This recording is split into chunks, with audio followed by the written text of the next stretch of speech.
video. This is Sean Turner, and today I'm going to be doing some testing results for you guys for the 18650 cells. The reason for this video is because right now there's an influctuation in the market. A lot of the 18650 cells are getting highly expensive. The MJ1 cell, the Sanyo cell, those cells are expensive now, and that's because a lot of the cells are being bought up by other companies, and they have this crazy thing that's going on with the US dollar. So these cells are becoming more and more expensive. So today I'm going to show you just how different the cells is and some alternative cells, so that way you don't have to spend that much money. All right, so coming in on this machine right here, this equipment allows me to test these at 5 volts, 6 amps. So if you know about the 18650 cell, it only goes up to 4.2 volts. So 5 volts is more than enough that we need in order to display that. The other one is 6 amps. Now, of course, a lot of the 18650 cells, especially like the vape cells, they can draw an insanely amount of current, up to 40 amps. But for the e-bike industry, we don't need to be that high because our batteries are packed together, so they multiply. So one battery that can handle 10 amps, when you put them in parallel with 4 of the cells, it goes up to 40. So we don't actually need it to be that high. So the MJ1 is a very, very popular electric bike cell. That one cell can handle 10 amps. But today I'm going to show you exactly how the differences is in some of the alternative cells, so you can see just what you're getting in terms of money, so you can trust other cells. So today that video will be displayed. Okay, so for today's test, I'm going to be using an authentic LG MJ1 cell, which is this green cell right here. As you can see, this is an LG MJ1 cell. Let me get the focus of it. Brand new. This is like their 2020 print. They started doing this right around 2019. They started putting this extra information here. So if you've seen an authentic LG MJ1 cell, it actually before used to look just like this. This is typically how LG cells used to look. They just had like the print stamp, the 18650, and then inside they had the MJ1, which you can see it right there, MJ1 18650. So this is how mostly all LG cells were in the past. And they started putting this new warning print on there, so that's how you know it's like one of the newer year models. So I'm going to be using 3 LG cells, a Sanyo GA cell, which is very popular, one of the I would say best 18650s on the market today. It's really nice, and it actually tests out very well, so we'll use this.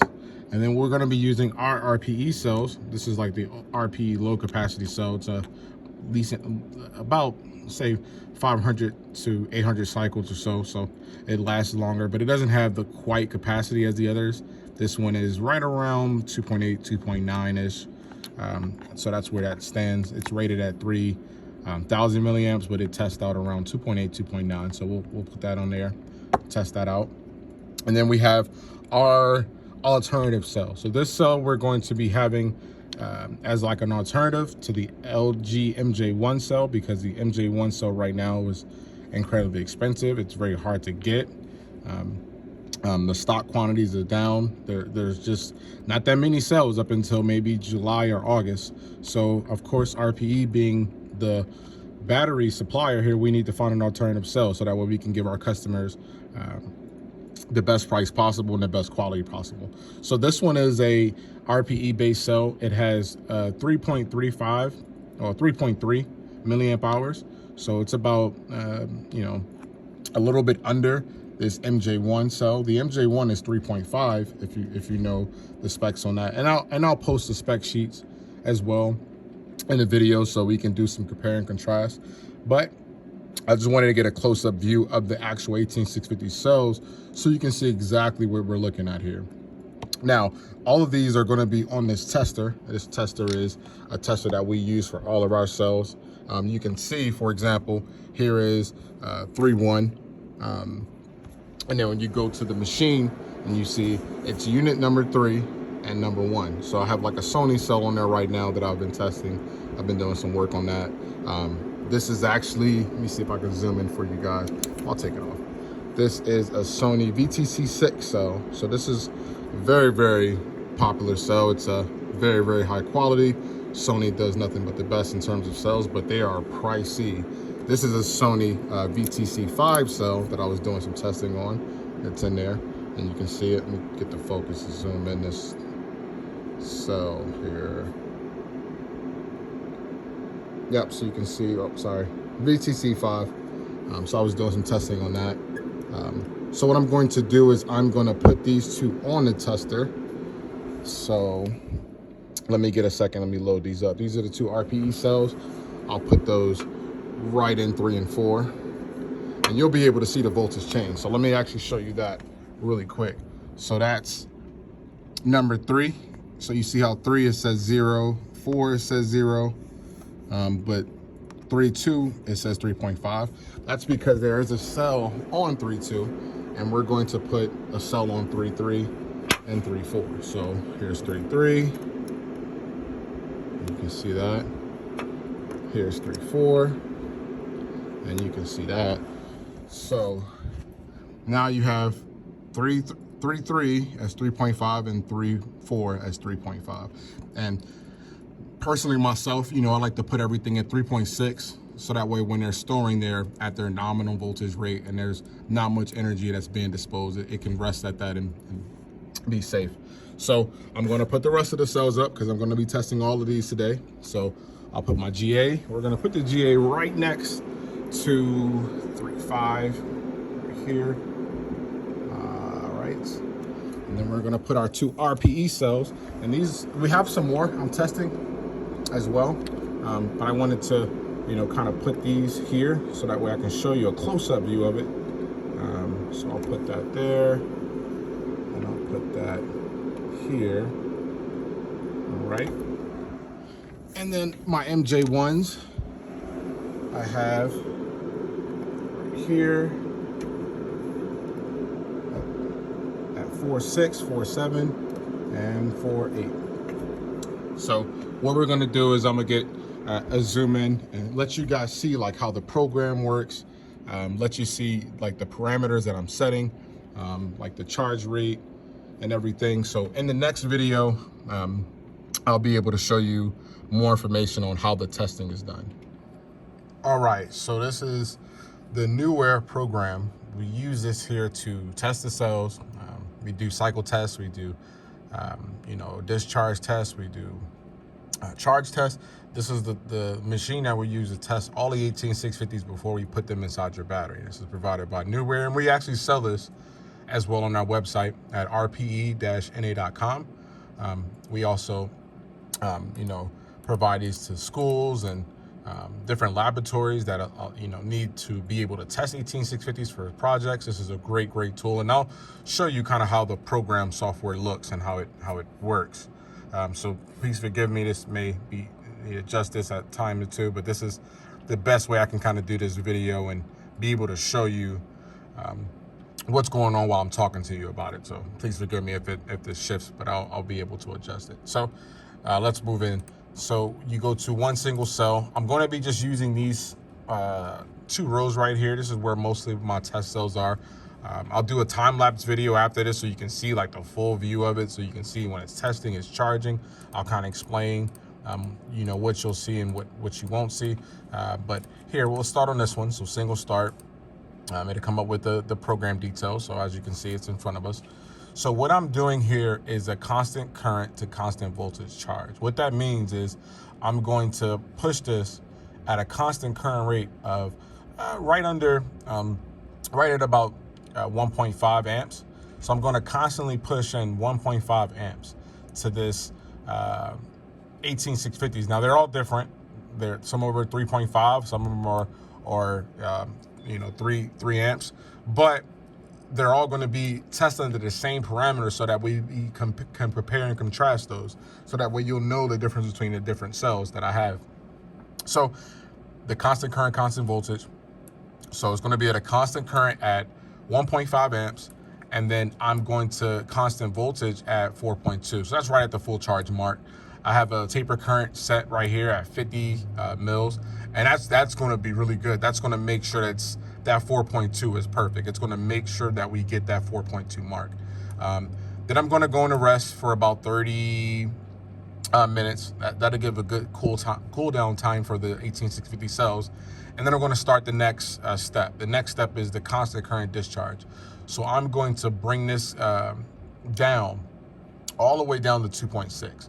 The cutoff voltage for most of the 18650 cells are right about 2.5. I'm going to bring it all the way down to 2.6, so that way we can see the full capacity range. I want to be able to get the full drop, the full depth of it. And most cells are even 2.8, but I'll be able to show you that 2.6 is safe, because 2.5 is where it normally cuts off at. I want to get the full capacity. I want to do a great comparison test.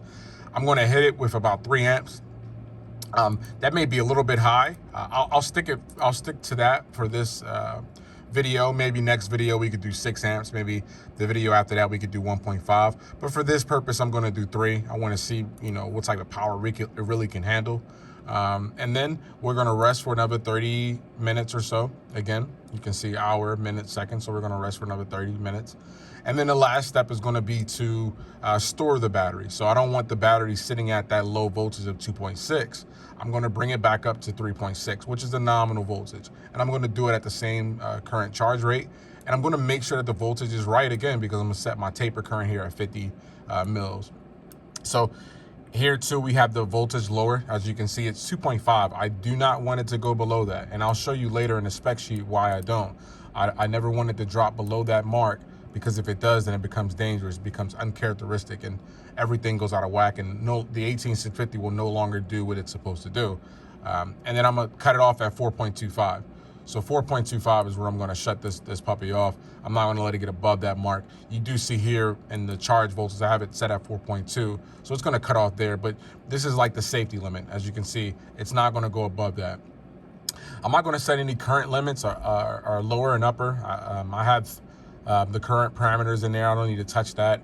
I'm going to record every 1 second. I could bring that out to 5 seconds, but I want to get as much detail, as much data points as possible. I want to be able to see everything. So I'm going to record every single second, and that's it. So I'm going to save this here. I'm going to go to save. And I have it marked in my settings as the 18650 3 amp test. I have an 18650 1 amp test, and I have an 18650 6 amp test. So for today's comparison, I'm going to do a 3 amp. That's more realistic to see what's out there in the market. Not too many e-bikes are you know, pulling really low current. They're pulling high current, 30 amps, 40 amps. So I want to see what it looks like when I pull 3 amps. So I'm going to go back and cancel, because I already had it saved. And I'm gonna go cancel again, so that way I can pull up everything. So these are all the cells that I'm gonna be testing today, and I'll show you them on the bracket as well. And then we'll do a time-lapse video. So in 3.1, I'm gonna be using 3.1 all the way down to 4.8. And I'll label what cell is in which where, so that when we do the comparison test, we'll know. I actually don't need to take that. I'll take this one off. It says protected, because there's nothing there in that slot. I guess I could just throw something in there. I have a bunch of 18650s. Yeah, let's just throw one in. Why not? Let's put this this LG. This is the LG. Let me get it to focus out here. This is the LG HE4. It's an older cell. It can handle. It can take a beating. This one can handle, I think, 20 amps per cell. I'll put the spec sheet on there, but let's just throw it on there. So we'll put it on this 3.8 spot, so that way we have something there. Put it in there now. And now you can see that the pink doesn't go away yet, but the voltage will change. So it's at 3.9. Oh, that's not a great storage one. I must have been doing some other testing on that, but I'll bring it back down to 3.6. That one it will actually start faster, since all of these are going to be charged up to 4.2, and they're going to be discharged all the way down. So just so I know, just so you guys know, sorry, what I'm doing this test for is to compare and contrast these cells. And I'm going to take the cells and take it all the way up to 4.2. I'm going to take it all the way down to its bottom limit, 2.6. And then I'm going to give you guys the results, and you'll be able to see exactly what's the results in terms of how long it lasts. And then we'll compare the cells. So it should be a lot of fun. I hope you guys enjoyed the video. Let's get started.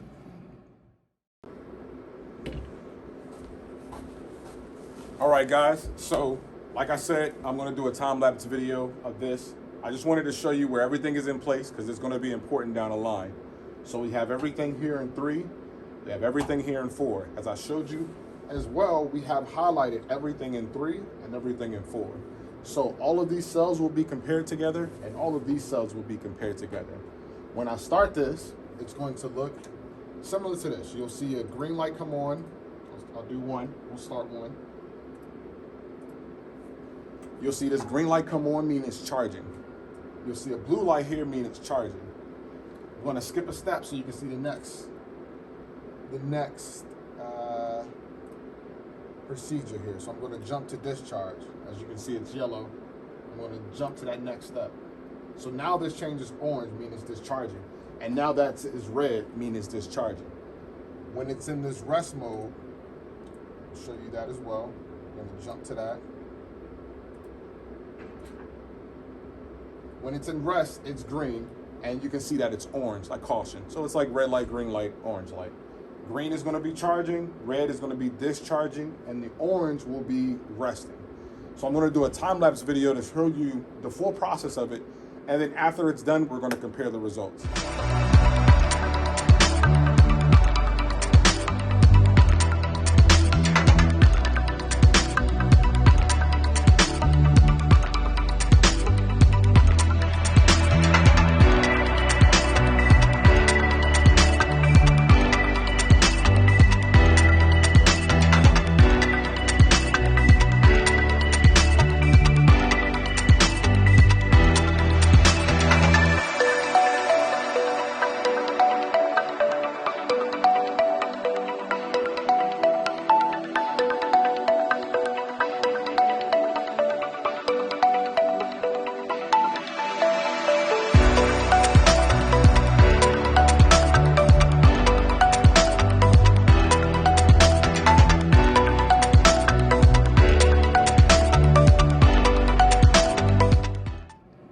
All right, so this is Sean here, just giving you guys the results of the cells.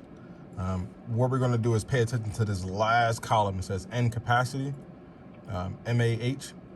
So this is where the battery basically finished at from our test results. Here we have 3.1, it's 2.2629. So that's 2 amps, 2.6 amps. Now, the cells that we wanted to see is the MJ1s and how they compare to our RPE cell. So as you remember, I have the RPE cells on 4.1 all the way to 4.6. These are the cells that we'll have to replace the LGs at the current time, while there's this craziness going on with the LG chem cells. It's just so hard to get. They're more expensive now.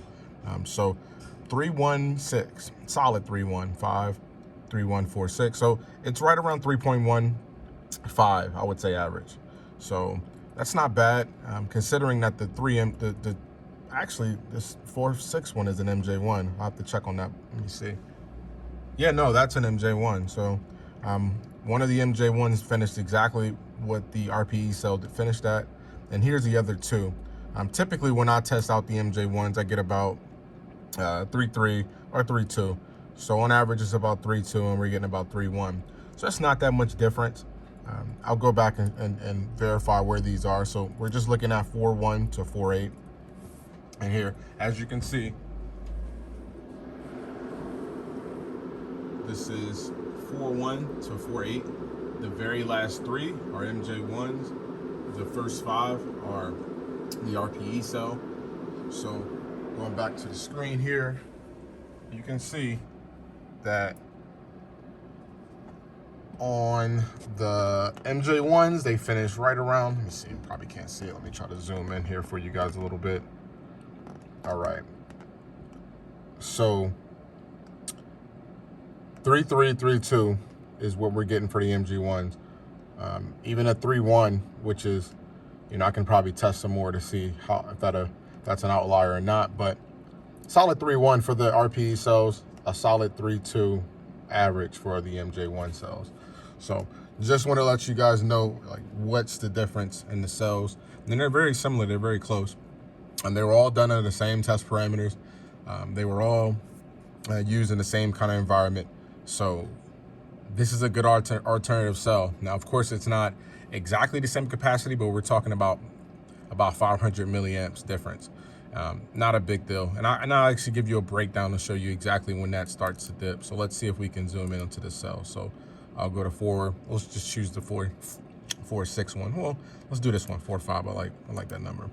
So we're going to 4.5. I'm going to open up this chart. Sorry, let me open up the data here. So we're going to go to view data. And it's going to give us a more detailed breakdown of just this cell. Forgive my recording technology here. So I'm gonna put this here in English, blow this up so we can see it. Put this camera back, adjust it a bit. So as you can see right here, this is the more detailed view of the test results. And we have all sorts of data points. Like I said, remember, I took every single second. So you'll be able to break it down, and it shows you everything. It says where the voltage is, where the current is, where's the capacity at that point. I'll minimize it again. It really gives you all the details on the discharge as well. You have every single data point for every single second. When it first started dropping down, you have the voltage at 3.9, you have the current at 3 amps. So I would imagine if I did this test again and I reduced the current to say 1.5, or if I increase the current to 6, maybe in some later videos I can do that such, but you really get to see just how in comparison these cells are to the MJ1s. All the way up to the last ladder, you'll be able to see exactly how much the cell discharges versus the MJ1 cells. And that's what the purpose of this video is to do a comparison of those two cells. So we will have those cells made available on our website, both RPE cells. We have 2 ones that you mainly can choose from. We have a low capacity one that has about 500 to 800 cycles, and we have a high capacity one, which is the 3.1 amp tested cell. It's rated at 3.35 actually, but once it tests out, it's getting around 3.1, while the MJ1 cell is getting around 3.2. So not that far off difference, and this could be an alternative cell to customers as they need them. So feel free to visit www.rpe-na.com to see those cells live, or if you want me to do more videos, follow our YouTube channel at ebikemarketplace.com. Thank you.